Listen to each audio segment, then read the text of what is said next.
চোখের পানি যদি কোনো দোয়ার মধ্যে পড়ে আপনি বুঝে যাবেন এই দোয়া আল্লাহর কাছে কবুল। চোখের পানি এত দাম, দুই ফোঁটা পানি আল্লাহর কাছে সবচাইতে প্রিয়। এক হচ্ছে জেহাদের ময়দানে শহীদের শরীর বেয়ে ঝরে পড়া রক্তের পানির ফোঁটা, দ্বিতীয়টা হলো অনুতপ্ত বান্দার চোখের পানির ফোঁটা।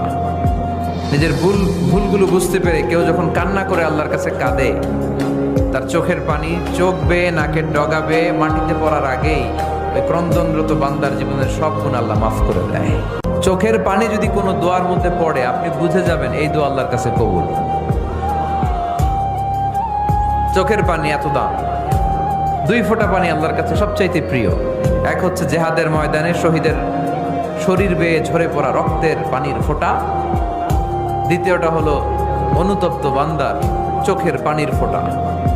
নিজের ভুলগুলো বুঝতে পেরে কেউ যখন কান্না করে আল্লাহর কাছে কাঁদে, তার চোখের পানি চোখ বেয়ে নাকের ডগা বেয়ে মাটিতে পড়ার আগেই ওই ক্রন্দনরত বান্দার জীবনের সব গুণ আল্লাহ মাফ করে দেয়।